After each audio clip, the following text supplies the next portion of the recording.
akaya aka Jehova na-ememma ọrụ ebube ya keneruari n'ebe m nọ isi ike ndụ ke na-adịghị atata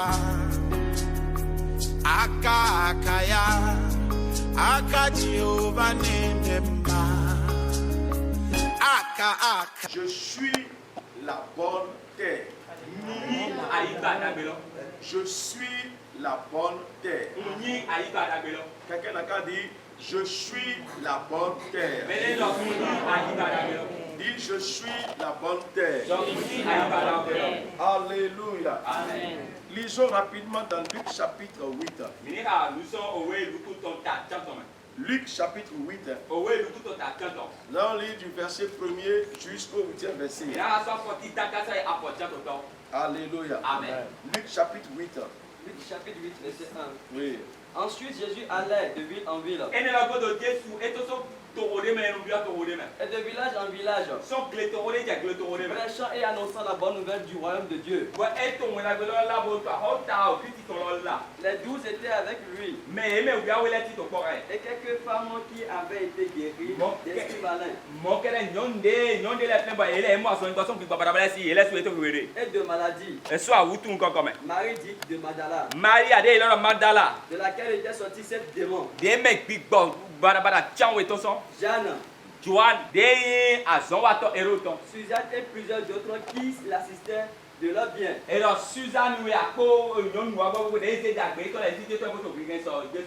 grande foule s'était rassemblée et des gens étant venus de diverses villes auprès de lui. Il dit cette parabole. Un semeur sortit pour semer sa semence. Comme il semait, une partie de la semence tomba le long du chemin. Elle fut foulée au pied. Et les oiseaux du ciel la mangeaient. Une autre partie tomba sur le roc. Quand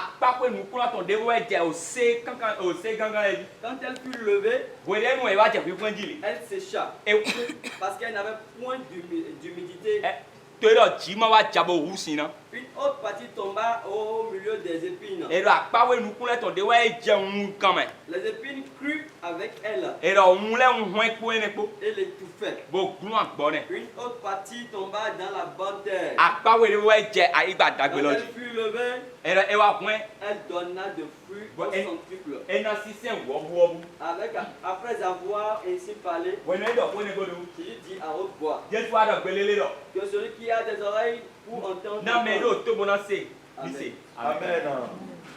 Jésus dit à haute voix que celui qui a des oreilles entende. Amen. Mes frères dans la foi, au début du chapitre, amen, il y a quelque chose qui a été raconté là qui m'a fait du bien. Jésus était avec des femmes. Jésus était avec des femmes. Je vous ai dit toujours que la femme a une place d'honneur dans toutes choses que vous voulez faire sur la terre. Alléluia. Dans toutes choses que vous voulez faire sur la terre, la femme a une place d'honneur. Amen. Qui sont ces femmes-là? En temps normal, ces femmes ne sont pas des personnes qui devraient normalement s'approcher de Jésus selon la loi des Juifs.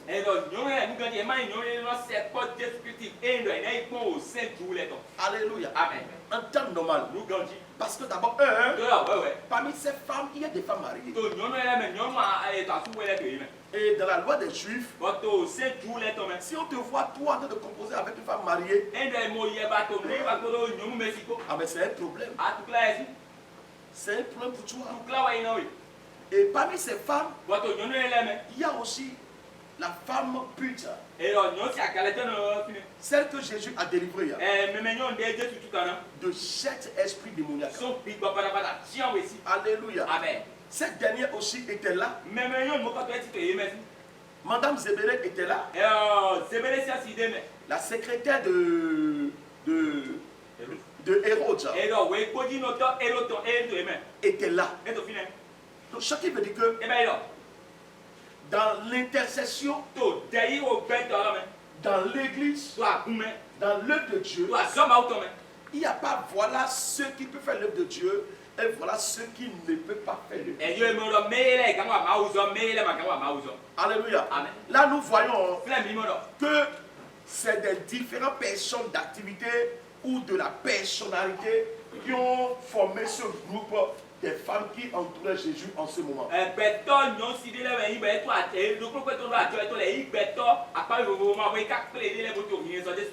Mais pourquoi Jésus a accepté de pouvoir vivre avec ces femmes? Pourquoi Jésus a accepté de ce que ces femmes s'approchaient de lui? En temps normal, la loi ne permettait pas. Alléluia. Pourquoi? C'est à cause de l'amour de Dieu. Alléluia. Vous savez, écoutez-moi très bien. Là où la loi vous a disqualifié, alors l'amour de Dieu vous donne le privilège d'être qualifié. Amen.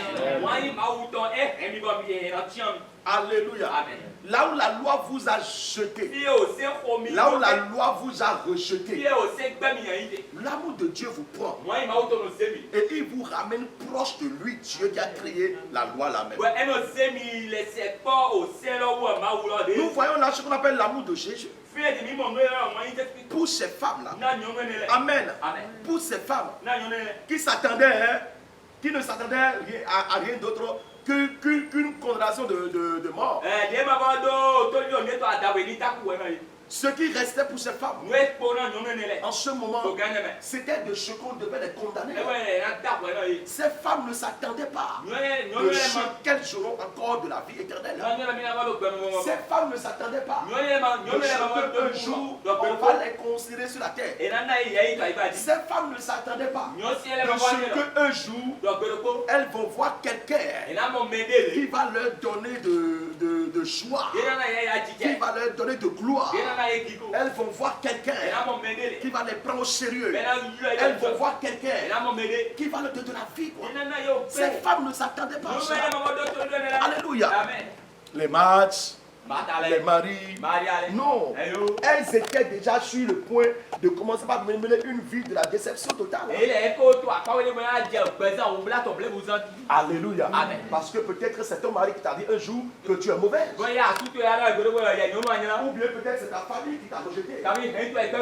Ou bien peut-être un jour tu as trompé ton mari. En tout cas, il y a une erreur qui a été faite. Et à cause de cette erreur, tu as été rejeté. Tu as été abandonné. Et Jésus ne t'a pas rejeté. Jésus ne t'a pas abandonné. Alléluia. Amen. Donc c'est par l'amour de Dieu que ces femmes entouraient Jésus. Et la Bible dit non seulement l'entourer, mais elles ont pris le pied. Elles ont pris leur argent. Elles ont pris leur amour. Elles ont pris leur conseil. Tout ce qu'elles sont. Et elles le soutenaient. Alléluia. Amen. Et la Bible dit en même temps, il y avait aussi des disciples de Jésus qui étaient là. La foule était là. Et la foule regardait Jésus. Jésus en les regardant, Jésus a commencé par parler en parole. Alléluia. Pourquoi Jésus devait les parler en parole? C'est une question. Amen. Jésus a commencé par les parler en parole. Parler en parabole. C'est quoi parabole? Amen. Dans les paraboles de Jésus, nous avons écouté 4 différentes sortes de sujets de paraboles. 4 différentes sortes de sujets de paraboles. Où Jésus a parlé du semence, du chemin. Alléluia. Amen. Il a parlé du semence. Du semence. Et il a parlé aussi du chemin. Le chemin qui veut semer. Du semence. Alléluia. Amen. Et Jésus a parlé de la terre La terre sur laquelle le chemin veut semer sa semence. Alléluia. Amen. Mes chers, c'est là que le païen est perdu. C'est là que nos ennemis ne peuvent rien comprendre dans le royaume de laquelle nous sommes. Une question est celle-ci. Jésus ne pouvait pas parler directement au peuple. Et Jésus a voulu parler en parabole. C'est son propre peuple. C'est son peuple, non? C'est le peuple qui est venu devant lui, non? Pourquoi pas de ne pas leur parler directement? Et il a décidé de leur parler en parabole. Alléluia. Amen. Nous allons d'abord chercher c'est quoi parabole. Parabole. Chaque fois tu vis dans les paraboles. Mais tu ne sais pas ce que cela veut dire. Cela fait que tu as ignoré des choses que tu ne dois pas ignorer. Tu as commencé par vivre ou traverser des choses que tu ne dois pas traverser. Ce que tu dois rejeter, tu l'as accepté sans le savoir. Parce que tu as vu ça. Peut-être dans ton sommeil. Ou bien quelqu'un te l'a dit. Mais qu'est-ce que cela veut dire? Tu ne sais pas. Alléluia. Amen. Donc en tant qu'enfant de Dieu, si nous ne connaissons pas les paraboles, donc ce qui veut dire que nous ne sommes pas des hommes spirituels. Alléluia. Amen. Parabole représente quelque chose dont son sens ne vous a pas été donné direct, mais indirect.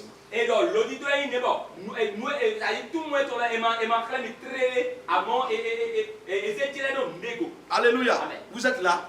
Parabole est quelque chose qui ne vous a pas été dit ou donné directement. Alléluia. On veut te parler de l'argent. Mais on ne t'a pas dit l'argent. C'est un parabole. On ne t'a pas dit l'argent. Mais on t'a dit apporte une semence. Attention. Une semence, c'est un vague. C'est un vague. Parce que semence veut dire beaucoup de choses. Semence aussi peut être utilisée ou peut être considérée en parabole. Tu es là, je lève ta main droite, je le vois. Écoutez-moi très bien. Écoutez-moi très bien. Quand on parle de parabole, parabole représente quelque chose dont son sens ne vous a pas été donné direct, mais indirectement.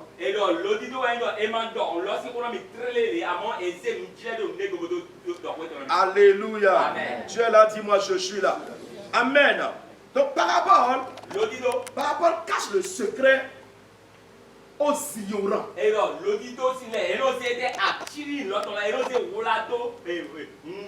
Parabole cache le secret aux ignorants. Mais il ouvre aux intelligents.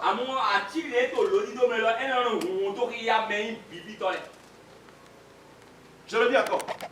Je dis parabole. Parabole cache le secret aux ignorants.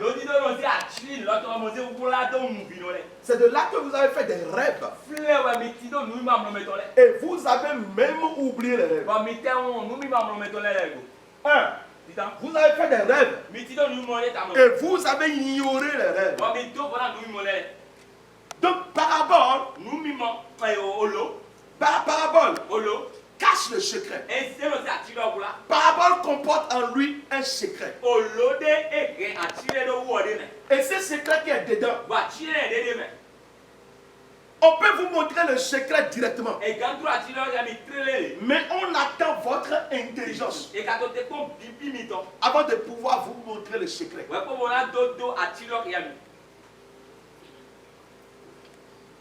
Vous êtes là? Donc quand on parle de parabole, parabole possède en lui un secret. Si quelqu'un est en train de parler en parabole, ce dernier a quelque chose caché dans ce qu'il est en train de te dire. Il ne veut pas te parler directement. Peut-être pour ne pas te blesser en même temps. Peut-être pour que tu ne tombes pas évanoui en même temps. Il ne veut pas te parler directement pour que peut-être peut-être la chair ne t'anime pas.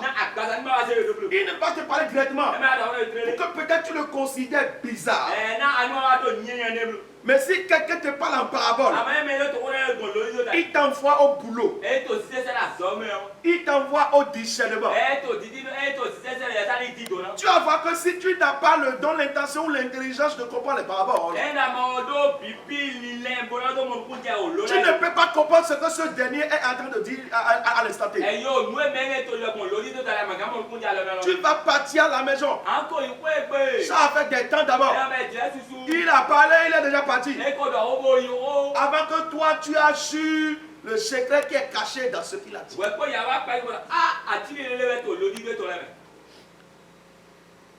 Alléluia.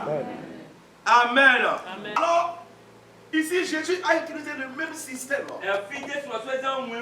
du parabole où il parlait en direct. Alléluia. Nous allons lire Matthieu chapitre 13.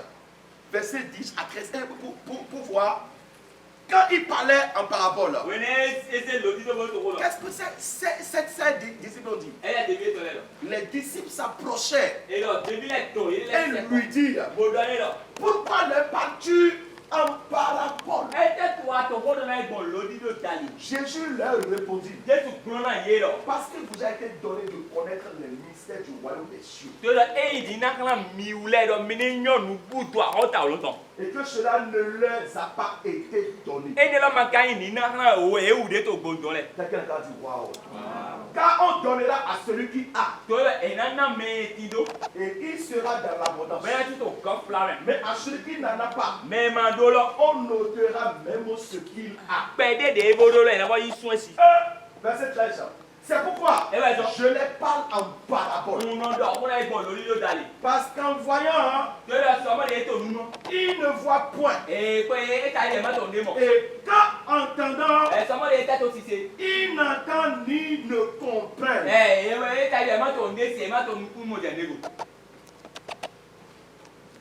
Alléluia. Ce qui veut dire que il faut les ramener à pouvoir connaître. Car ceux qui sont dans le royaume, eux, ils n'ont plus besoin des paraboles. Parce que ceux qui sont dans le royaume connaissent déjà les paraboles.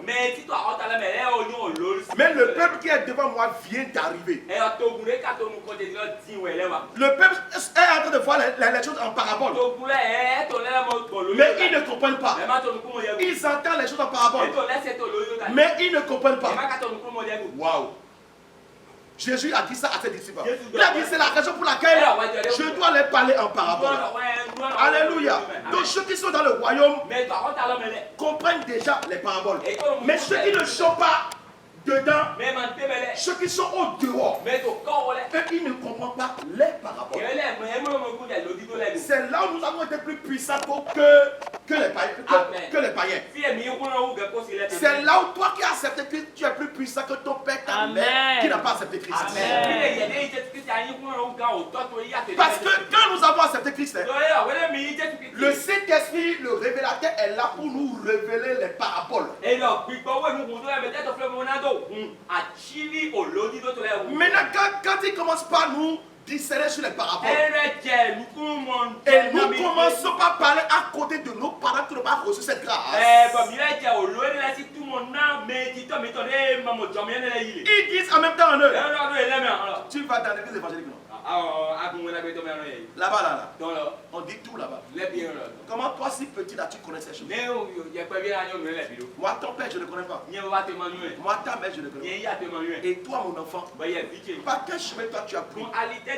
C'est de là que les enfants qui ont reçu Christ ont l'opportunité de gagner l'âme de leur papa. C'est de là que tu peux prier pour ton père. C'est de là que tu peux prier pour ta mère. C'est de là que tu peux prendre les enseignements pour gagner l'âme de ton père, pour gagner l'âme de ta mère. C'est là que ton père peut commencer par t'appeler pasteur. Ta mère peut commencer par t'appeler pasteur. Parce que tu as commencé par dire des choses extraordinaires. Alléluia. Tu as commencé par décortiquer des choses extraordinaires. Si Puisque tu es dans le royaume, celui qui est dans le royaume debout, il est parabole. Comment? Regardez parabole. Jésus dit, celui qui m'a vu a vu le Père. C'est la parabole. Ce qui veut dire que je suis le Père de vous. Comment je suis le Père? Je suis obéissant du Père. Et c'est moi, je fais la volonté du Père plus que tout le monde. Donc il a parlé en parabole. Pourquoi le monde a rejeté Jésus? Pourquoi aujourd'hui les gens insultent les églises évangéliques? C'est parce que la Bible dit que ceux qui sont dehors ne comprennent pas ce qui est dans le royaume. C'est pourquoi on va les parler en parabole. Mais quand nous sommes en train de les parler en parabole, ils ne comprennent pas ce qui est derrière dans ce que nous avons dit. Mais nous comprenons ce que nous sommes en train de dire. Alors si vous demeurez toujours dehors, vous ne pouvez pas comprendre ce qui est caché dans les paraboles. Quelqu'un a dit un jour qu'il y a un livre de rêve. Un livre de rêve n'existe pas. Je vous le redis, un livre de rêve n'existe pas. Personne ne peut jamais écrire un livre de rêve. Parce que d'abord, si tu passes 365 jours sur la terre, ça fait 365 différents rêves. Et le même sujet peut venir sur 3 rêves ou bien 4 différents sortes de rêves. Si tu es là, dis-moi, je suis là. Alléluia. Donc si quelqu'un te dit que les pasteurs arrivent à expliquer les rêves parce qu'ils ont un livre d'explication des rêves, c'est faux. C'est faux. Deuxième chose, il y a un livre de prédication. Et quand tu prends le livre, ou bien c'est un Bible. C'est écrit Bible de prédication. Un verset dans la Bible, un chapitre. Un verset dans la Bible est une prédication.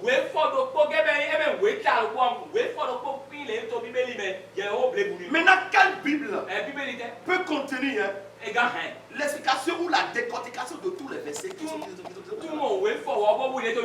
Si vous lisez le dernier verset du livre, du dernier chapitre de Jean, la Bible dit il y a encore beaucoup de choses que Jésus a fait. Donc si on va les mentionner dans des livres, la terre ne peut pas concevoir des livres.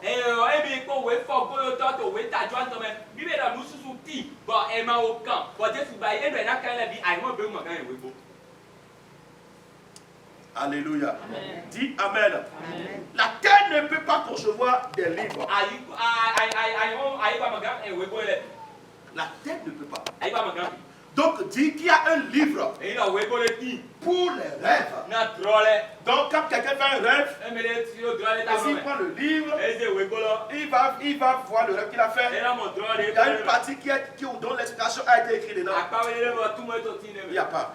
Pourquoi? Autrement aussi, écoutez-moi très bien. Si tu es de la religion christianisme, si tu es un chrétien, le rêve de chrétien est à part du rêve d'un musulman.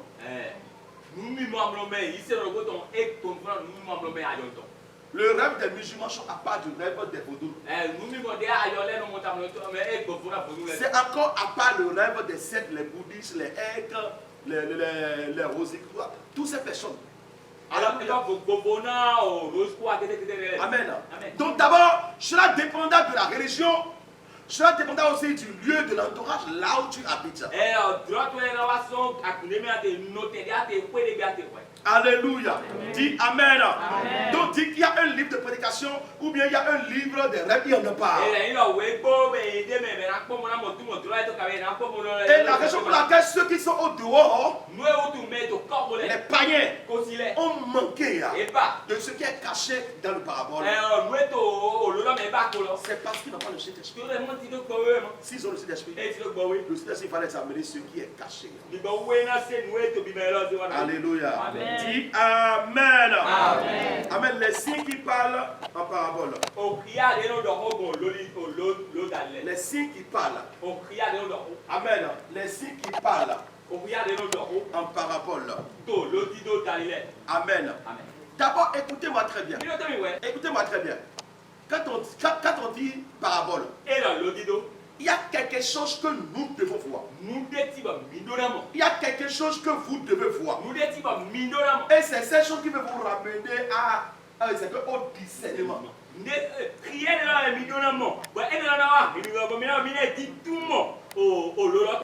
La Bible dit que Jésus a pris le pain sans levain. Et il a pris le vin. Il a dit que le pain est mon corps. Le vin est mon sang. Jésus, tu es debout, tu es vivant, mais tu as trouvé ton sang où? Pourquoi tu veux nous donner à boire ton sang? Ça, c'est la sorcellerie.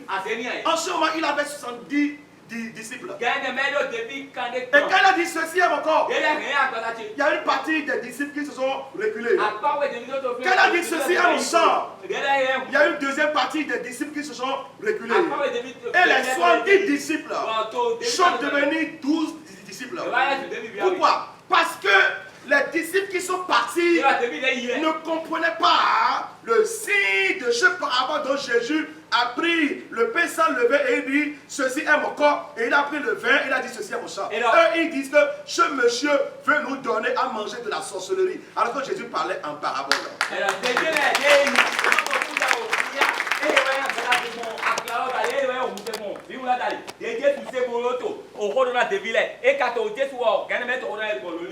Alléluia.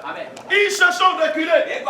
Ils ont fui. Et ils ont dit, tu nous as appelés pour le royaume des cieux. Tu ne nous as pas appelés pour la sorcellerie. Tu veux nous donner à manger de la sorcellerie. Nous on ne veut pas manger la sorcellerie. Nous on veut Dieu. Alléluia. Et les endroits, on parle beaucoup en parabole. C'est les lieux prophétiques. Le matériel debout possède derrière lui une force. Tout matériel là, qui a été fabriqué, qui a été conçu par un homme de Dieu. Vous allez voir le matériel comme ça. Mais dedans le matériel, il y a quelque chose que vous ne comprenez pas. Le matériel debout est un parabole. C'est un parabole. Mais quelque chose est caché dedans. C'est quand vous croyez d'abord au nom de celui à qui le matériel a été fait. Là, vous allez acquérir le matériel. Au nom de Jésus.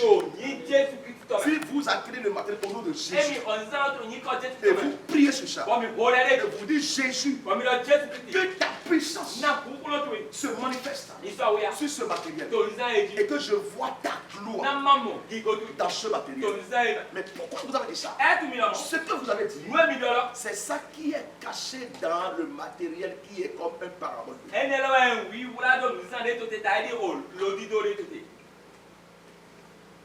Alléluia. Amen. Donc les signes que nous pouvons voir en parabole, les signes qui peuvent nous parler en parabole, toute création, toute création, vous pouvez voir un chien dans votre sommeil, c'est en parabole. C'est en parabole. Tu es là. C'est en parabole. Vous pouvez vous voir sur un chemin. Ah, je me suis vu sur un chemin dont je marchais. Mais je ne connais pas le chemin. Mais sur le chemin, quelqu'un est en train de m'enseigner. Ce chemin, c'est un culte. Et au cours du culte, tu vas écouter un enseignement. Si tu peux te rappeler de ce qu'on t'a dit sur le chemin dans ton sommeil, tu verras que tu vas assister à un culte pour au cours du culte, ce que tu as écouté sur le chemin dans ton sommeil là. C'est ça qui a été dit au cours du culte.